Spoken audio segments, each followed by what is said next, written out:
Hey, Wanderlusters, glad to see you all today. We have a heavy subject to discuss, okay? It's all about retreat contracts, canceling a retreat contract, and force majeure, and what you need to know. So here's the scoop. So many of you post your contracts in our Facebook retreat group because you want to be safe, right? You want to make sure you're not signing something that is going to get you in trouble. And that's smart thinking, right? Because we're not lawyers, we're retreat leaders. We just want to have fun with our peeps.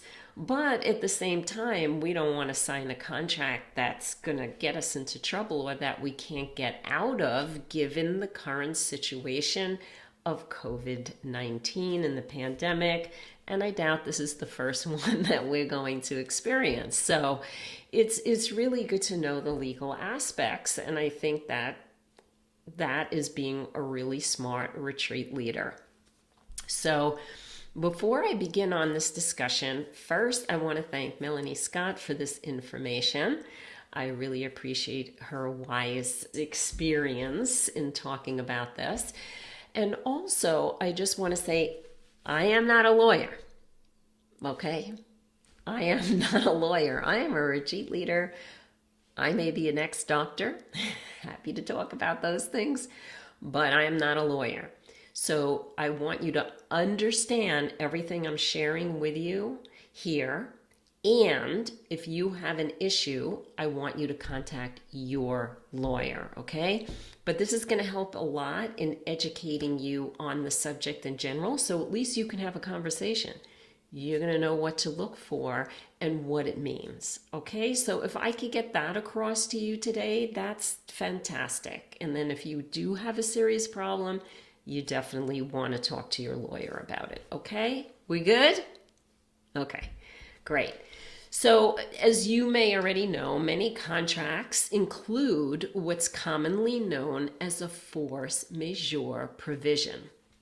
So, what does that mean? Well, it's Latin for superior force. And this language typically excuses performance by the parties to a contract when unforeseen events beyond their control make following through on the contract impractical or frustrate the purpose of it in the first place. And so I'm going to take a sip of water here. As you can imagine, a pandemic could be one of those situations. Now, this is also known as an act of God provision, which you may see in your contract. And this clause typically includes natural disasters. For example, tornadoes, hurricanes, earthquakes, tsunamis, and often catastrophic acts of people like a war or a riot or a bomb or terrorism. You know, we've seen this all over the world, right? So some contracts also specifically include pandemic events as force majeure events. And given the nature and classification as a pandemic by the World Health Organization, COVID-19, in all likelihood, most people will be thinking about it as a force majeure event. So, if you are party to a contract and it has a force majeure provision, so look for the words force majeure or act of God in the contract, there's a few things you'll want to consider when determining if you can enforce this provision and cancel the contract. Now, also look in your contract, if it's missing. So we'll be talking about that too. So first, in many jurisdictions, the force majeure event must be the sole course of your inability to perform your obligations under the contract. Okay? If there are other factors that are contributing to your inability to perform, You very well may not be able to prove the causal link necessary to cancel the contract because of the force majeure event. So, for example, if you're experiencing health problems now, and those combined with an inability to perform due to the COVID-19 outbreak are the reasons why you're seeking cancellation of the contract, that may cause you to be out of luck. Okay?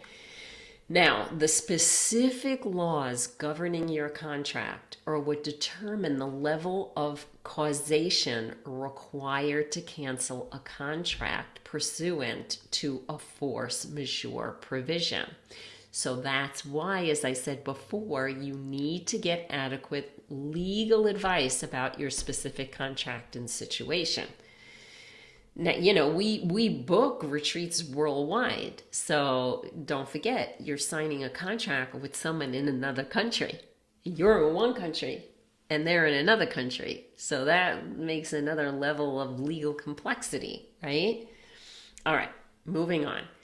You are probably required to demonstrate that you have made reasonable events to mitigate, which is a fancy word meaning limit, the effects of the force majeure's events impact on your ability to satisfy your contractual obligations.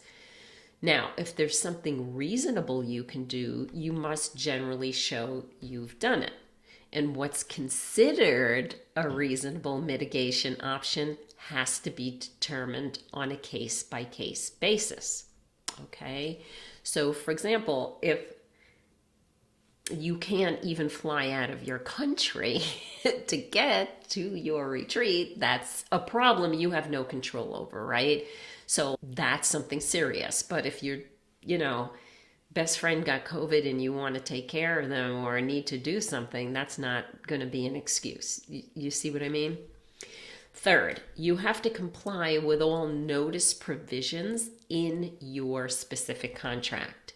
Now, many contracts contain notice provisions that require an affected party under a contract to notify the other party of an intent to cancel in a timely manner. So if you see you can't leave your country, your retreat center doesn't have a list of every country that can't fly. So if you can't fly, or you're trapped in your country and can't get somewhere for your retreat, you've got to let them know, and in a timely manner. That's what I mean. Okay? Now, of course, what type of notice is required and what is considered timely depends on a few things, including the specific wording of your contract and the laws governing it. So when in doubt, read your contract several times and follow whatever it says regarding giving notice, and keep adequate date-stamped records of all your communications regarding the contract. Okay, so if you send an email, it's going to have a date stamp on it, right? Okay, all this being said, not all contracts have force majeure provisions.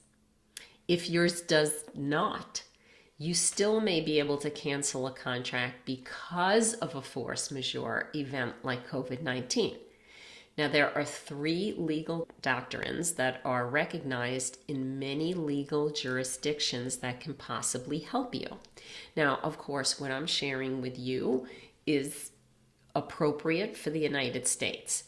My guess is, since the United States gets its legal structure from Britain and a lot of us use that system, what I'm going to be sharing may be similar in some way to your country.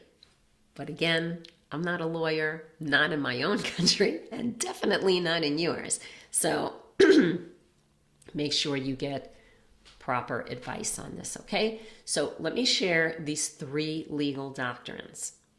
First, there is an impracticability doctrine. I never can quite say that right. Why do they name these legal things with such crazy things, right? Okay, however it's pronounced, that doctrine states that a party may seek excusal from performance under a contract if an event outside of the party's control, like COVID-19, makes performance unfeasible. And this is a great option because the standard of unfeasibility is not ridiculously high. Like I was saying before, even if you don't have a force majeure in your contract, if you can't fly somewhere, that's pretty clear on unfeasibility, okay? Next, second, the frustration of purpose doctrine. That states if the essential purpose of a contract has been frustrated by an unforeseen event, the parties to a contract may be able to cancel it. And this too is a great option because a pandemic like COVID-19 is likely to frustrate the purpose of many retreat-related contracts. I would say that's quite frustrating. And lastly, the impossibility doctrine states that the parties to a contract can void a contract if performance of the contract has been made impossible by an unexpected event. Now, this is the least desirable option because it requires a higher threshold, so you have to demonstrate true impossibility to perform. So that would be more of a last option resort. Now, as I mentioned before, it's important to have timely communication with the other party, okay, who you signed the contract with, and let him or her know of your intention to cancel. Now, you'll also want to consider the cost benefit of potentially having to defend a breach of contract action if the other party disputes your decision, which would suck. And legal fees can be expensive, so we never like those.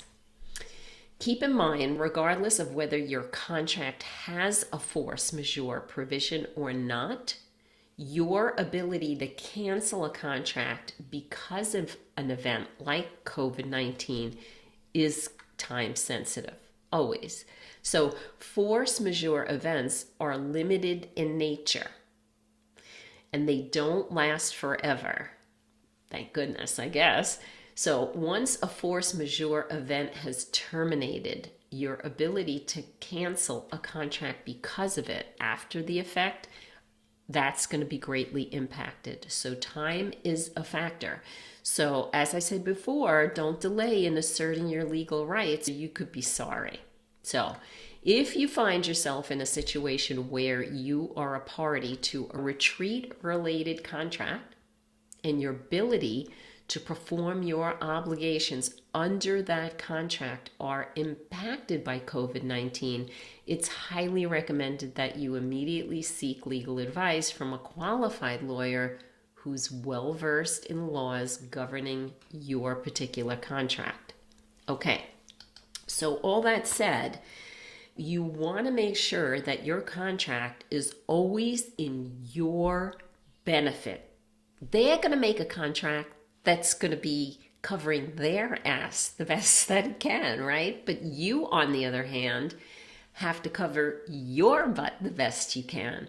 So you want to make sure the provisions to cancel in your contract are so crystal clear that there's no confusion as to what constitutes the ability to cancel and what are the stipulations around it. For example, my contract got canceled for my Club Med retreat in Dominican Republic May, when the pandemic first started.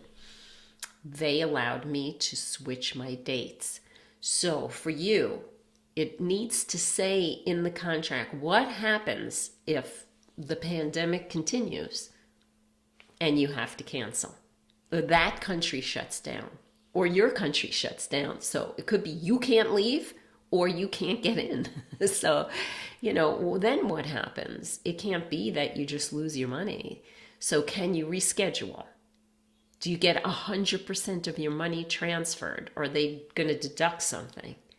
Or is there a stipulation as to the time? Like you can only use this rescheduling time for 1 year or 6 months. So look at that. Obviously, the longer the better for you. And you also want to look at how are they holding your money. That could be good to ask. Is it in an escrow account or a safe? Are they using your money? Like what is going on with that money? And if your retreat center owns several retreat centers, can you reschedule at a different center or do you have to go to that exact one? So for me, because I book my retreat at Club Med and they have hundreds of locations around the world, they gave me the opportunity to do it anywhere, which was nice. I have to say, I felt really good about that. Kudos to them. So you want to look at some of these aspects and just do your best to make sure it's in your favor. If there's a clause in there saying there under no conditions, if you cancel, you get no money back, well, why would you want to sign that contract? Don't bother even posting it in my Facebook group. If it says that, you're crazy to do your retreat there. Okay, there has to be reasons for being able to break your contract. All right, that is the only way I would sign something, because otherwise you're at risk for losing a lot of money. I mean, gosh, the deposit I put down to the Club Med was $28,000. Would you want to lose that? I wouldn't. So, CYA, as they say, cover your ass. Make sure you read it carefully. And if there is a question, like there's just some odd language in your contract and you want to post it in a group, of course, we'll take a look. But you still have to remember, we are not lawyers. So ultimately, if you get a bad vibe about your contract, take it to a lawyer. I mean, pay the $100 for them to look at it for 15 minutes.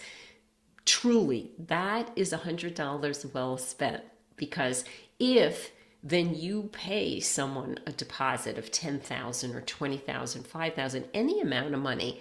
If you can't get out of the contract, like there's not a way for you to get out of it, then if you would have paid $100 to a lawyer to look at the contract who would have said, hey, you're batshit crazy to sign this, it would have been worth the money is what I'm trying to say. So think carefully about your financial resources and how you spend them, and to be wise. Okay, be wise about how you're signing a contract for your retreat so that your retreat is the most wonderful, beautiful, effortless, fun, loving experience and transformational that it can possibly be. So let me know what you think about this. I'm curious, have you had one of those contracts that is kind of scary, like no refunds and no transferring dates and all of that? Let us know, because I always like to know what's going on in our industry. And it's good for others to know, because we want to help each other to watch out for issues and to protect ourselves as a community, right? All right, everybody. Love you and good luck and happy retreats.